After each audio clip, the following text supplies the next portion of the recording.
Hello नमस्ते म हुँ तपाईहरुको प्यारो युट्युबर साथी अनिश श्रेष्ठ। आज तपाईहरुको सामु मैले फेरि लिएर आइसकेको छु काइनमास्टरबाट भिडियो एडिट कसरी गर्ने, काइनमास्टरको 1 by 1 टुल्सको बारेमा बताउनको लागि गइरहेको छु। मिसिङ नगर्नु होला, किन भन्दाखेरि मैले काइनमास्टरको टुल्सको बारेमा बताउँदै जाँदै गरेमा भिडियो लामो हुन सक्छ, तर तपाईले आफूसँग भएको 15 देखि 20 मिनेट समयलाई तपाईले पक्कै पनि दिनुहुनेछ भन्ने आशाको साथ मैले यो भिडियोलाई काइनमास्टरको सब फिचर र टुल्सको बारेमा डाउनलोड गर्नुभएको भन्दाखेरि तपाईले यहाँनिर कुनै पनि एउटा के गर्ने त भने ओभरलेहरु चाहिँ तपाईले के गर्न सक्नुहुन्छ, चुज गर्न सक्नुहुन्छ। मैले अहिले यो ओभरले चुज गरे। यो ओभरले चुज गरिसकेपछि यसलाई तपाईले ठुलो सानो यसरी ह्यान्डले यसो गर्न सक्नुहुन्छ। ल यस्तो प्रकारको तपाईले मानव सपोज बनाउन चाहनु भयो भने अब यो भिडियोको के भयो त भन्दाखेरि यो खालको रिफ्लेक्स भयो। यो खालको रिफ्लेक्स भइसकेपछि अब तपाईले यसलाई राख्न चाह्यो भने राख्न सक्नुहुन्छ। तपाईले राख्न चाहेन भने तपाईले फेरि यही लाइन क्लिक गर्ने र यहाँ गएर राइट साइडमा डिलिट बटन छ, डिलिट बटनमा यसरी थिच्दिनु होला। अब आइसकेपछि तपाईलाई फेरि मैले लेयरमै लिएर जान चाहन्छु। अब त्यसपछि भयो। अब मैले स्टिकर इफेक्टको बारेमा बताएँ, स्टिकरको बारेमा बताएँ। अब टेक्स्टको बारेमा जान्दैछु। टेक्स्ट चाहिँ अब तपाईले मानौ सपोज तपाईले के लेख्न चाहनु भयो, तपाईले अब टेक्स्टमा मैले यहाँबाट नमस्ते भनेर एउटा टाइप गर्ने हैन। नमस्ते भनेर टाइप गरिसकेपछि यो लेयर यहाँनिर आएर बसेको। तपाई जे टाइप गर्नुहुन्छ सबै यसरी स्टेप बाइ स्टेप पहिलो तपाईले ब्याकग्राउन्ड ल्याउनु भयो, त्यसपछि भिडियो पछि तपाईले टेक्स्ट ल्याउनु भयो। सबैको लेयर चाहिँ स्टेप बाइ तपाईको लेयरहरु बढ्दै जान्छ। तपाईले त्यो कुरा ध्यान दिनुपर्ने हुन्छ। अब मैले तपाईलाई टेक्स्टको लागि टेक्स्ट लेखेर ल्याइसकेको छ। यसलाई ठुलो बनाउन चाहनु भने यसरी ठुलो बनाउन सक्नुहुन्छ। ठुलो बनाउन सक्नुभयो।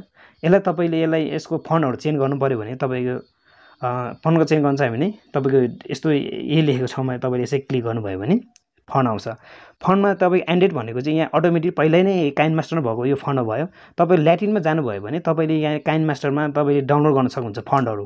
यो चाहिँ काइनमास्टरमा भएको फन्टहरु भयो। तपाईले यसबाट जस्तै यहाँ तपाईले कस्तो स्टाइलमा चाहिँ तपाईको फन्टलाई चेन्ज गर्ने भन्ने हुन्छ।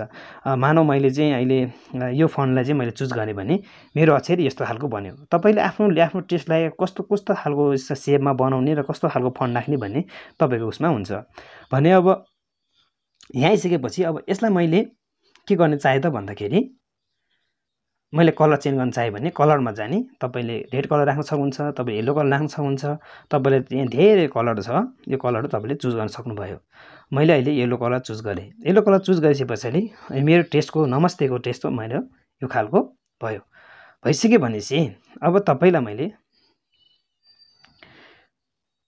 यस्तो भयो। यो भइसकेपछि तपाई फेरि लेयरमा जानुस्। म लेयरको सबै कुराहरु सिध्याउँछु। लेयरमा गइसकेपछि अब ह्यान्डराइटिङ काम के हो त भन्दाखेरि ह्यान्डराइटिङको काममा यहाँनिर ह्यान्डराइटिङ काम चाहिँ के छ त भन्दाखेरि यहाँनिर तपाईले ह्यान्डराइटिङ भनेको तपाईले आफ्नो एउटा ह्यान्डले चाहिँ ड्र गर्ने हो। तपाईले जस्तै यहाँनिर थिच्नु भयो भने तपाईले धेरैवटा कुराहरु पाउनुहुन्छ। जस्तै तपाईले पेनले लेखेको, अब तपाईले पेनले हातले लेख्नुहुन्छ, पेनले लेख्नु तपाईले के बनाउन चाहनुहुन्छ नि यहाँनिर तपाईले लेख्न सक्नुहुन्छ हैन। यसरी तपाईले के लेख्नुहुन्छ सबै लेख्न सक्नुहुन्छ। अब तपाईले यो चाहेको छैन, अब तपाईलाई यसको खास यो टुल्सको तपाईलाई आवश्यक छैन भने अब तपाई यो टुल यसले चाहिँ के गर्ने त भन्दाखेरि यसरी डिलिट गरेपछि यो हटेर जान्छ। भनेपछि अहिले हाम्रो अहिलेसम्म तपाईलाई मैले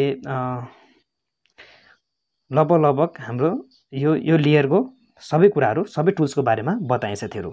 अब तपाईलाई मैले लेयरको बारेमा सबै बताइसकेपछि अब तपाईलाई म कहाँ लान्छु त भन्दाखेरि तपाईलाई मैले यो अडियो फाइलमा लिएर जान्छु। यसको अडियो लेखेको छ, म्युजिकको साइन छ। यसमा के काम गर्छ भन्दाखेरि तपाईले जति पनि अडियो तपाईले यहाँ ब्याकग्राउन्ड म्युजिक हाल्न चाहनुहुन्छ, तपाईले धेरै कुराहरु जति पनि जे म्युजिक हाल्न चाहनुभयो भने तपाई अडियो फाइलमा जाने। तपाईले यहाँनिर धेरै म्युजिकहरु, तपाईको इफेक्टहरु, म्युजिक इफेक्टहरु, तपाईले साउन्ड इफेक्टहरु यहाँनिर धेरै कुराहरु तपाईले पाउनुहुन्छ। यहाँनिर यसरी लेखेको छ। म्युजिकमा जानुभयो भने तपाईले म्युजिक ल्याउन सक्नुहुन्छ। यहाँनिर मैले अलरेडी डाउनलोड गरिराखेको छ। यदि तपाईलाई यो म्युजिकले तपाईलाई मन परेन भने तपाई यहाँनिर घर जस्तोमा जाने। होममा गइसकेपछि तपाईले यहाँनिरबाट धेरै टाइप्सको चाहिँ तपाईले म्युजिकहरु चाहिँ डाउनलोड गर्न पाउनुहुन्छ। यहाँनिर धेरै टाइपको लेखेको छ। जस्तै चिल्ड्रेनको भयो, क्लासिकल, डान्स, इडिएम, इलेक्ट्रोनिक्स हैन, त्यस्तो न्यू एज, पप, यस्तो सम्म धेरै हुन्छ। जुन क्याटेगोरीमा तपाईले भिडियो बनाउनु भएको छ त्यो केही क्याटेगोरीको म्युजिक तपाईले के गर्नुहुन्छ भने छान्न सक्नुहुन्छ। यहाँनिर तपाईँले छान्न सक्नुहुन्छ, तपाईँले प्ले गर्न अब जुन म्युजिक छान्न कसरी छान्ने भन्नु चाहनुहुन्छ चाहिँ पहिला यहाँ प्ले गर्नु सक्नुहुन्छ। जस्तै तपाईँलाई यो म्युजिक मन पऱ्यो भने अहिले चाहिँ मैले के अरे एयरफोन लगाएको भएर कारणले गर्दाखेरि रेकर्ड भएको कारणले सुनेको छैन। तपाईँले यसरी के गर्नुहुन्छ भने यो म्युजिक मन पऱ्यो भने तपाईँले यसरी सिधा डाउनलोड गर्यो। डाउनलोड गरेपछि अघि जस्तै गरेर हाम्रो केमा कहाँ गएर बस्छ त हाम्रो यो म्युजिक फाइलमा गएर चाहिँ यसरी डाउनलोड हुन्छ। अब तपाईँलाई सपोज तपाईँलाई यो म्युजिक चाहिँ मन पऱ्यो, म यो म्युजिक एड गर्न चाहन्छु भने तपाईँले यसरी एड गर्न सक्नुहुन्छ। प्लस आइकनमा थिच्ने बित्तिकै के हुन्छ त भन्दाखेरि तपाईँको यसरी म्युजिक आएर बस्यो। अब तपाईँलाई म्युजिक आएर बसेपछि यो म्युजिकलाई तपाईँले कहाँसम्म राख्ने के गर्ने भन्ने कुराहरू त्यो पनि हुन्छ। त्यसमा के अरे अब यसमा कसरी कटिङ गर्ने भन्ने कुरा नि अहिले म यसमै तपाईँलाई म सिकाउँछु। सपोज तपाईँलाई म्युजिक चाहिँ यदि मात्रै राख्यो, म्युजिकले यसरी राखिसकेपछि अब हामी के भयो त भन्दाखेरि म्युजिकको फाइलमा आइसकेको छ। म्युजिकको फाइलमा तपाईँले यो साउन्ड जस्तो यो जुन यो साउन्ड जस्तो छ यसमा चाहिँ तपाईँले यसलाई म्युजिकलाई हाई गर्नुभयो भने म्युजिकलाई के हुन्छ, म्युजिकको साउन्ड सानो छ भने हाई भयो। अब तपाईँले अटो भोल्युम यसलाई चाहिँ के तपाईँ मिडियम चाहिँ कहिले सानो ठुलो जे हुन्छ एउटा हुन्छ नि, तपाईँले डिजे जस्तो सिस्टमले के अरे म्युजिकलाई तपाईँले त्यसरी बजोस् भन्ने चाहनुहुन्छ भने अटो भोल्युममा राख्नुभयो भने त्यसरी हुन्छ। अरू कुरा चाहिँ सेटिङहरू केही नछुनु होला। यो लेफ्टमा भएको लेफ्टमै हुँदैन, राइटमा भएको राइटमा जेरोमै दिनुहोस्, यसलाई केही छुन्न होला। र यसमा जुन यो पिच लेखेको छ पिचको चाहिँ जहिले पनि सेन्टरमा हुनुपर्छ। यो सेन्टरमा भएको अरू कुरा केही सेटिङ गर्नु पर्दैन। जस्ट तपाईँले यो भोल्युमलाई हाई र लो गर्ने मात्र हो। तपाईँलाई भोल्युम लो चाहिएको छ भने तपाईँले यसरी लो गर्न सक्नुहुन्छ, हाई चाहिएको छ भने तपाईँले भोल्युमलाई हाई गर्न सक्नुभयो। यो भइसकेपछि म्युजिकको गयो। अब फेरि तपाईँ म्युजिकमै थिच्नुहोस्, म्युजिकको बारेमा सबै कुरा पाउँछ। अब यसमा चाहिँ के छ त भन्दाखेरि यसमा गइसकेपछि अब तपाईँले यहाँनिर गइसकेपछि नर्मल एफएम रेडियो होइन, बास बुस्टर भने तपाईँले यसबाट चाहिँ तपाईँले आफ्नो जुन म्युजिकको चाहिँ साउन्डहरू चेन्ज गर्न सक्नुहुन्छ। जस्तै एफएम रेडियो तपाईँको आफ्नो साउन्ड छ, तपाईँको त्यो साउन्डलाई चाहिँ एफएम रेडियोको जस्तो गरेर बनाउन चाहनुभयो भने तपाईँले एफएम रेडियोमा यसरी क्लिक गर्नुभयो भने तपाईँको यो साउन्ड चाहिँ एफएम रेडियो जस्तो गरेर के हुन्छ त भनेर बज्छ।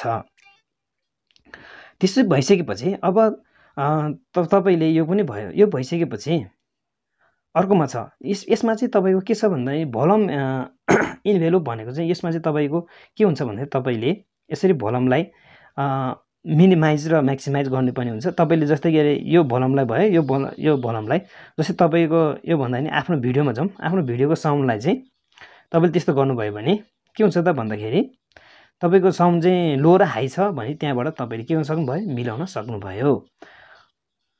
तपाईँको साउन्डको कुरा लगभग यो नै भयो। अब तपाईँले अब मैले यो साउन्डलाई तपाईँको यो म्युजिकलाई चाहिँ तपाईँले यहाँसम्म मात्रै राख्न चाहनुभयो, यहाँबाट उता यसलाई काटेर फाल्नु पऱ्यो भने कसरी काट्ने त भन्ने कुरा भन्छ भने अब यसमा